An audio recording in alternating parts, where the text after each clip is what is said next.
It is both a pleasure and a duty to be with you tonight in this pivotal moment that Canada and the world are going through. Today I will talk about a rupture in the world order, the end of a pleasant fiction and the beginning of a harsh reality, where geopolitics, where the large main power geopolitics is submitted to no limits, no constraints. On the other hand, I would like to tell you that the other countries, especially intermediate powers like Canada, are not powerless. They have the capacity to build a new order that encompasses our values, such as respect for human rights, sustainable development, solidarity, sovereignty, and territorial integrity of the various states. The power of the less power starts with honesty. It seems that every day we're reminded that we live in an era of great power rivalry, that the rules-based order is fading, that the strong can do what they can and the weak must suffer what they must. And this aphorism of Thucydides is presented as inevitable, as the natural logic of international relations reasserting itself. And faced with this logic, there is a strong tendency for countries to go along to get along, to accommodate, to avoid trouble, to hope that compliance will buy safety. Well, it won't. So what are our options? In 1978, the Czech dissident Václav Havel, later president, wrote an essay called The Power of the Powerless. And in it, he asked a simple question: how did the communist system sustain itself? And his answer began with a greengrocer. Every morning, this shopkeeper places a sign in his window: "Workers of the world unite." He doesn't believe it. No one does. But he places the sign anyway to avoid trouble, to signal compliance, to get along. And because every shopkeeper on every street does the same, the system persists. Not through violence alone, but through the participation of ordinary people in rituals they privately know to be false. Havel called this living within a lie. The system's power comes not from its truth, but from everyone's willingness to perform as if it were true. And its fragility comes from the same source.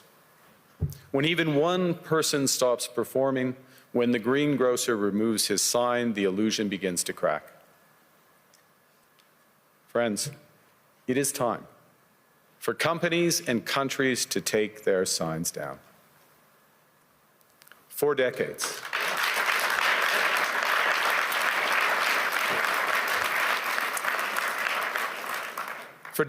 countries like Canada prospered under what we called the rules-based international order. We joined its institutions, we praised its principles, we benefited from its predictability. And because of that, we could pursue values-based foreign policies under its protection. We knew the story of the international rules-based order was partially false, that the strongest would exempt themselves when convenient, that trade rules were enforced asymmetrically. And we knew that international law applied with varying rigor depending on the identity of the accused or the victim. This fiction was useful, and American hegemony in particular helped provide public goods, open sea lanes, a stable financial system, collective security, and support for frameworks for resolving disputes. So we placed the sign in the window. We participated in the rituals, and we largely avoided calling out the gaps between rhetoric and reality. This bargain no longer works. Let me be direct. We are in the midst of a rupture, not a transition. Over the past 2 decades, a series of crises in finance, health, energy, and geopolitics have laid bare the risks of extreme global integration. But more recently, great powers have begun using economic integration as weapons, tariffs as leverage, financial infrastructure as coercion, supply chains as vulnerabilities to be exploited. You cannot live within the lie of mutual benefit through integration when integration becomes the source of your subordination. The multilateral institutions on which the middle powers have relied, the WTO, the UN, the COP, the architecture, the very architecture of collective problem solving are under threat. And as a result, many countries are drawing the same conclusions, that they must develop greater strategic autonomy in energy, food, critical minerals, in finance and supply chains. And this impulse is understandable. A country that can't feed itself, fuel itself, or defend itself has few options. When the rules no longer protect you, you must protect yourself. But let's be clear-eyed about where this leads. A world of fortresses will be poorer, more fragile, and less sustainable. And there's another truth. If great powers abandon even the pretense of rules and values for the unhindered pursuit of their power and interests, the gains from transactionalism will become harder to replicate. Hegemons cannot continually monetize their relationships. Allies will diversify to hedge against uncertainty. They'll buy insurance, increase options in order to rebuild sovereignty. Sovereignty that was once grounded in rules but will increasingly be anchored in the ability to withstand pressure. This room knows this is classic risk management. Risk management comes at a price. But that cost of strategic autonomy, of sovereignty, can also be shared. Collective investments in resilience are cheaper than everyone building their own fortresses. Shared standards reduce fragmentations. Complementarities are positive sum. And the question for middle powers like Canada is not whether to adapt to the new reality, we must. The question is whether we adapt by simply building higher walls or whether we can do something more ambitious. Now, Canada was amongst the first to hear the wake-up call, leading us to fundamentally shift our strategic posture. Canadians know that our old, comfortable assumptions that our geography and alliance memberships automatically conferred prosperity and security, that assumption is no longer valid. And our new approach rests on what Alexander Stubb, the President of Finland, has termed value-based realism. Or to put another way, we aim to be both principled and pragmatic.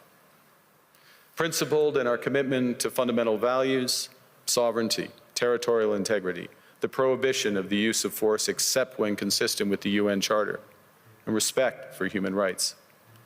And pragmatic in recognizing that progress is often incremental, that interests diverge, that not every partner will share all of our values. So we're engaging broadly, strategically, with open eyes. We actively take on the world as it is, not wait around for a world we wish to be. We are calibrating our relationships so their depth reflects our values. And we're prioritizing broad engagement to maximize our influence, given the fluidity of the world at the moment, the risks that this poses, and the stakes for what comes next. And we are no longer just relying on the strength of our values, but also the value of our strength. We are building that strength at home. Since my government took office, we have cut taxes on incomes, on capital gains, and business investment. We have removed all federal barriers to interprovincial trade. We are fast-tracking $1 trillion of investments in energy, AI, critical minerals, new trade corridors, and beyond. We're doubling our defense spending by the end of this decade, and we're doing so in ways that build our domestic industries. And we are rapidly diversifying abroad. We've agreed a comprehensive strategic partnership with the EU, including joining SAFE, the European Defence Procurement Arrangements. We have signed 12 other trade and security deals on 4 continents in 6 months. In the past few days, we've concluded new strategic partnerships with China and Qatar. We're negotiating free trade pacts with India, ASEAN, Thailand, Philippines, and Mercosur. We're doing something else. To help solve global problems, we're pursuing variable geometry. In other words, different coalitions for different issues based on common values and interests. So on Ukraine, we're a core member of the Coalition of the Willing and one of the largest per capita contributors to its defense and security. On Arctic sovereignty, we stand firmly with Greenland and Denmark and fully support their unique right to determine Greenland's future.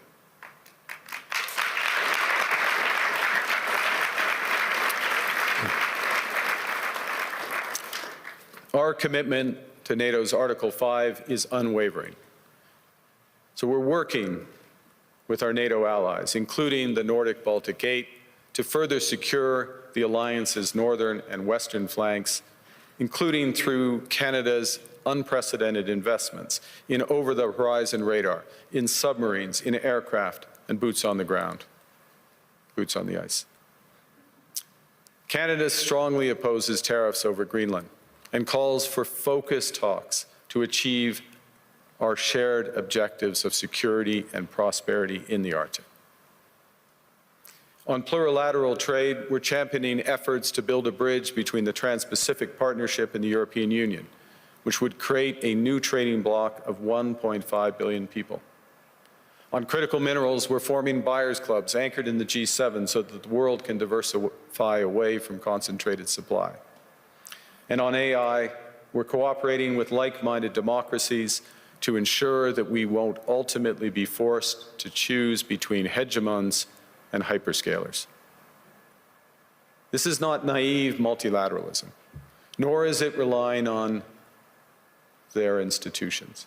It's building coalitions that work, issues by issue, with partners who share enough common ground to act together.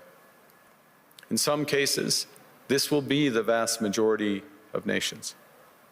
What it's doing is creating a dense web of connections across trade, investment, culture, on which we can draw for future challenges and opportunities.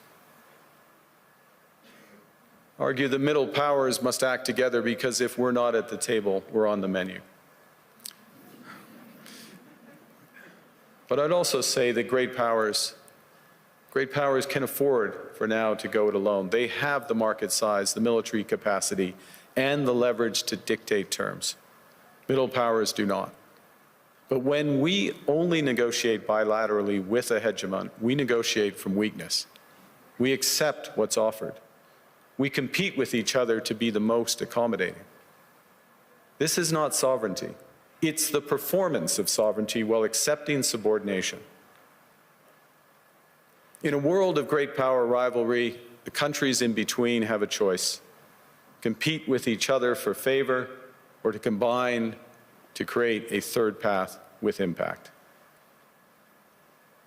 We shouldn't allow the rise of hard power to blind us to the fact that the power of legitimacy, integrity, and rules will remain strong if we choose to wield them together. Which brings me back to Havel. What does it mean for middle powers to live the truth? Well, first, it means naming reality. Stop invoking rules-based international order as though it still functions as advertised. Call it what it is: a system of intensifying great power rivalry where the most powerful pursue their interests using economic integration as coercion. It means acting consistently, applying the same standards to allies and rivals. When middle powers criticize economic intimidation from one direction but stay silent when it comes from another, we are keeping the sign in the window. It means building what we claim to believe in. Rather than waiting for the old order to be restored, it means creating institutions and agreements that function as described. And it means reducing the leverage that enables coercion. That's building a strong domestic economy. It should be every government's immediate priority. And diversification internationally is not just economic prudence, it's a material foundation for honest foreign policy, because countries earn the right to principled stands by reducing their vulnerability to retaliation. So Canada. Canada has what the world wants. We are an energy superpower. We hold vast reserves of critical minerals. We have the most educated population in the world. Our pension funds are amongst the world's largest and most sophisticated investors. In other words, we have capital, talent. We also have a government with immense fiscal capacity to act decisively. And we have the values to which many others aspire. Canada is a pluralistic society that works. Our public square is loud, diverse, and free. Canadians remain committed to sustainability. We are a stable and reliable partner in a world that is anything but. A partner that builds and values relationships for the long term. And we have something else. We have a recognition of what's happening and a determination to act accordingly. We understand that this rupture calls for more than adaptation. It calls for honesty about the world as it is. We are taking the sign out of the window. We know the old order is not coming back. We shouldn't mourn it. Nostalgia is not a strategy.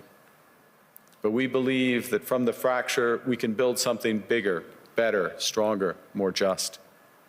This is the task of the middle powers. The countries that have the most to lose from a world of fortresses and the most to gain from genuine cooperation. The powerful have their power. But we have something too. The capacity to stop pretending, to name reality, to build our strength at home, and to act together. That is Canada's path. We choose it openly and confidently, and it is a path wide open to any country willing to take it with us. Thank you very much.